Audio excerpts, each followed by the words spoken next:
মানে 5ই আগস্টের পরে বা 5ই আগস্টের ওই সময়টাতে আপনি আসলে সিলেট সীমান্ত দিয়ে বোরকা পরে পালিয়ে গেছেন, বোরকা সাদ্দাম বলেও অনেকে বলছে। এই বিষয়টি থেকে আপনি কোনো প্রতিক্রিয়া দিবেন? ঠিক নয়, এই বিষয়টা ঠিক না বলে বলছেন। এই এই আন্দোলনের মানে মানুষের মনে, যে দেশে থাকা নেতাকর্মীদের মধ্যে এই প্রশ্নটি খুব জাগে যে যখন আপনারা আসলে নেতারা সবাই, যেটা আমি একটুখানি প্রশ্নের ধাঁচে আগের বারেও বলছিলাম, আপনারা নেতারা, শীর্ষ নেতারা সবাই দেশ ছেড়ে চলে গেলেন নিজেদের নিরাপত্তার স্বার্থে। এখনো বলছে নিরাপত্তার স্বার্থে কোথায় আছে সেটা বলবেন না। আপনাদের কর্মীরা যে দেশে আছে তাদের জন্য কি আপনারা মানে সেই অনুভবটা করেন? আপনাদের নেত্রী সাবেক প্রধানমন্ত্রী শেখ হাসিনা, তিনি তার ছোট বোনকে নিয়ে শুধুমাত্র চলে গেলেন। তার যারা শেখ পরিবারের যারা, তারাও সবাই দেশের বাইরে নানান রকমভাবে চলে গেছেন বলে আমরা জেনেছি। এটা কি আপনারা অনুভব করেন যে নেতাকর্মীরা, তাদেরকে এখন বলা হচ্ছে এতিম লীগ? না, দেখুন, আমাদের যে ভয়াবহ পরিস্থিতি তৈরি করা হয়েছিল, যে ধরনের ষড়যন্ত্রমূলক পরিবেশ তৈরি করা হয়েছিল, বঙ্গবন্ধুর কন্যা দেশরত্ন শেখ হাসিনা জীবন বিপন্নেরই শিকার হয়েছিল। দেশরত্ন শেখ হাসিনা বেঁচে আছেন বলেই তো বাংলাদেশের মানুষ এখন অবরুদ্ধ গণতন্ত্রকে মুক্ত করার স্বপ্ন দেখছে, কুক্ষিগত গণতন্ত্রকে মুক্ত করার স্বপ্ন দেখছে। একজন সাংবিধানিক ধারাবাহিকতা, আইনের শাসন যেন সুপ্রতিষ্ঠিত হয়, সেই লক্ষ্যে বাংলাদেশের মানুষ যে স্বপ্ন দেখছে, বাংলাদেশের মানুষ যে এই অবৈধ সরকারের সমস্ত ধরনের নির্যাতন নিষ্পেষণের বিরুদ্ধে সুদৃঢ় ঐক্য গড়ে তোলার কথা ভাবছে, প্রতিবাদ প্রতিরোধের ইস্পাত দৃঢ়ভাবে সংগ্রামীকে এগিয়ে নেওয়ার কথা ভাবছে, এটি তো সম্ভব হয়েছে একমাত্র দেশরত্ন শেখ হাসিনার জীবন বেঁচে যাওয়ার কারণে। আচ্ছা, আপনি তাই বলছেন।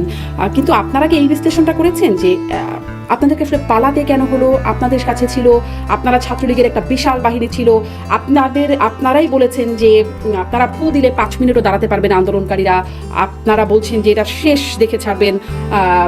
আপনাদের ওবায়দুল কাদেরের তখন বক্তব্য আমরা শুনেছি, তিনি বলেছেন যে এই আন্দোলন দমনের ছাত্রলীগই যথেষ্ট।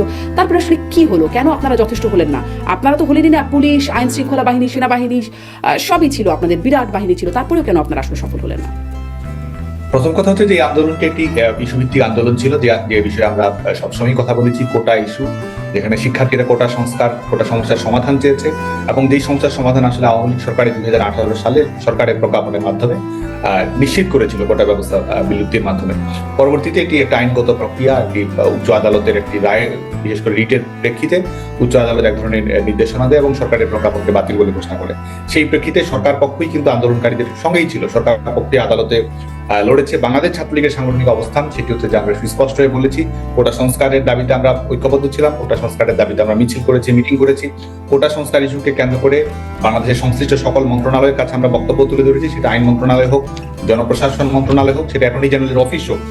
এবং শুধু তাই নয়, বাংলাদেশ ছাত্রলীগ কিন্তু কোটা সংস্কারকে কেন্দ্র করে ডোর টু ডোর ক্যাম্পেইন কর্মকাণ্ড দেশব্যাপী এটা আমরা চালু করেছিলাম। এটি অনুষ্ঠিত হয়েছে, যেখানে আমরা বলেছি যেহেতু এটি নিয়ে নতুন করে একটি জটিলতা তৈরি হয়েছে, এটি যেন একটি সুস্থায়ী, টেকসই এবং ইতিবাচক সমাধান নিশ্চিত করা সম্ভব হয়। সে লক্ষ্যে শিক্ষার্থীরা কোটা সংস্কার নিয়ে কি ভাবছে, এখানে অন্তর্ভুক্তির বিষয়টি কিভাবে হবে, কিভাবে একটি যৌক্তিক সমাধান তৈরি করা সম্ভব হয়, কোটা সংস্কার নিয়ে শিক্ষার্থীদের ভাবনা কি, সেই লক্ষ্যে কিন্তু আমরা অনলাইনে অফলাইনে সরাসরি মতামত গ্রহণ করেছি। আবাসিক হলগুলোতে শিক্ষার্থীদের কক্ষে আমরা গিয়েছি, সেখানে কোটা সংস্কার নিয়ে তাদের মতামত কি, সেই আলোকে কিন্তু আমরা সরকারের কাছে প্রস্তাবনা তুলে ধরেছি। এবং সেটির প্রেক্ষিতে আপনাদের সবাইকে আমরা যেটি মনে করিয়ে দিতে চাই, সেটা হচ্ছে যে আমাদের গোটা বাংলাদেশেই কিন্তু 11 জুলাই 2024 থেকে বাংলাদেশে কিন্তু কোনো কোটা কার্যকর ছিল না।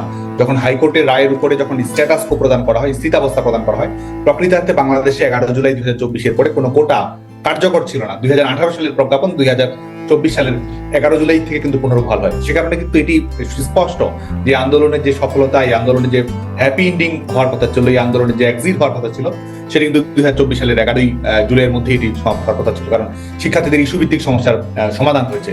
পরবর্তীতে আমরা যেটি সবার সামনেই অবলোকন হয়েছে, কোটা সমস্যার সমাধান 11 জুলাই কি সাদ্দাম, নাকি ডেটটা আসলে 14 জুলাই? না, 11 জুলাই হাইকোর্টের রায়ের পরিস্থিতি অবস্থা প্রদান করা হয়। 14 জুলাই আপনি যেটি বলছেন, এই কোটা সংস্কার ইস্যুকে কেন্দ্র করে একটি ভিন্ন খাতে প্রভাবিত করার জন্য রাজাকার ইস্যুটি সামনে নিয়ে আসা হলো।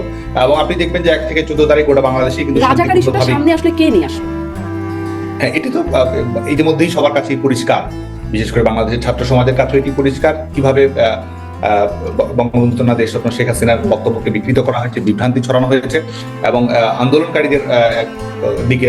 আন্দোলনকারীদের উস্কে দেওয়ার জন্য এই পরিবেশ পরিস্থিতি তৈরি করা হয়েছে।